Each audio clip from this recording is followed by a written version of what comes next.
When does your partner look the most beautiful to you? TikTok isn't reality. Ignoring the fact that tons of it is scripted. It's not like you are going to see the boring ones because those don't gain traction.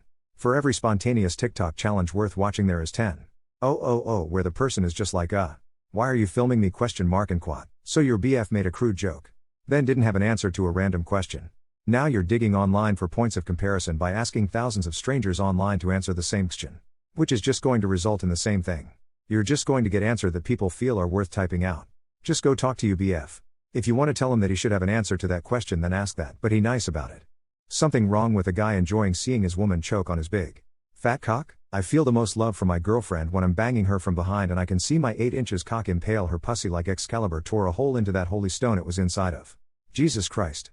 People are so overly sensitive these days. Imagine making drama because your boyfriend didn't say you are at your most beautiful when you are smiling or playing with your hair. Or some other adolescent shit. Your boyfriend sounds like a wimp. He should have dumped you and go off to get himself a woman who ain't a Catholic prude. I imagine your hubs is just trying to be silly as well as letting you know he's extremely sexually attracted to you, which is great. I know it doesn't sound like the most romantic response, but in all honesty life isn't a rom-com and those you see on TikTok are definitely aware they are being filmed. So, I would take that as a compliment and be aware he definitely finds you beautiful no matter the time of day. You guys sound like you have a solid foundation and he felt comfortable enough to tell you he enjoys his sexcapades with you, which is an A+ in my books.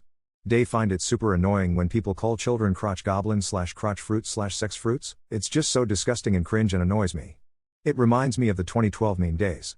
OMG, I'm so unique and random XDDDDDD, I don't want kids. I say this as someone who never plans to have children. Live and let live, my boy. Literally never heard crotch fruits or sex fruits lol, but I don't find it annoying. Call your kids whatever TF you want. I don't have any idea what I'd call them if I did. Probably little shits, not any of the above though for sure. Plenty of people don't want kids. But some people make not wanting kids the defining element of their lives. So instead of just not giving a shit, they're perpetually aggrieved and come up with stuff like that.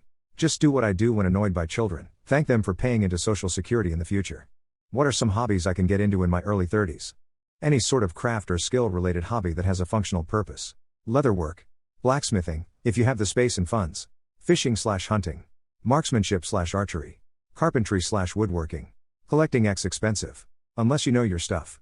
Tailoring / upholstery. Etc. I would recommending finding 2 or 3 that you like and that can go together. I recently picked up leather, which is excellent for my other hobbies of knife collecting, sheaths, and bullwhip making and cracking, leather whips. Golf is a good one.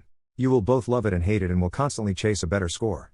Plus it's an excuse to be outside for 4 hours and you can play easily with friends. I have a number of small hobbies that circulate throughout the year. It doesn't help I have ADHD.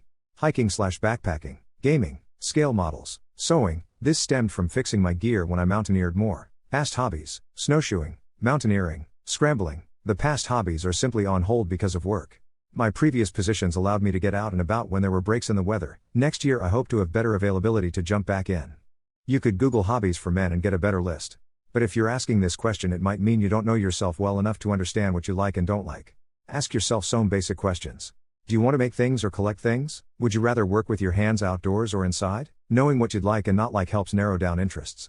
I wanted to make things outdoors. Now I make knives. Sheep. Fairly easy procedure. Millions of guys already make them sharper, prettier and better, but my friends love them. What time do you usually go to bed and how many hours of sleep do you usually get? I usually go to bed at 2130 to 2200 hours and get up at 5 o'clock to 5:20 on workdays. During a vacation or weekends I go a bit later to bed and get up at around 8 o'clock. Usually between midnight and 1 am-ish. And I get up at 8:30 am. During the week. On weekends I go to sleep around the same time or a little later. And sleep till whenever I wake up. I tend to go to bed between 1:30 and 2:30 am and wake up between 8 o'clock and 9 o'clock. Depending on if I have to physically go to work. I tend not to get a lot of sleep. Because it takes me forever to fall asleep. I'm usually sluggish all day. So I know something needs to change. I generally go to be around 9 p.m. and get to sleep for the first time around 3 or 3:30 a.m. Then I sleep in 1 or 2 hour spurts until 9 or 9:30 a.m. 9 p.m. Asleep by 10 p.m. Wake up between 5 and 7 a.m. It's been blood, sweat and tears to get to this point and a ton of drugs, but I do have a pretty good sleep pattern now. I usually go to sleep between 7 and 9 p.m. and get up when I wake up. In summer it's between 4 and 5. In winter between 6 and 7. When I go to work in the morning, my alarm is set up to 6. But I almost always wake up before that. My work schedule between 2 different jobs is absolute whack. On some days I go to bed at like 9 or 10 and get up at 5 or 6, and other days I go to bed at 1 a.m. and wake up around 9-10ish. It's destroying my circadian rhythm. In my perfect world, I'd go to bed between 11 to 1 a.m. Get up around 8 or 9 and work at 10 a.m. One day I hope skeptical.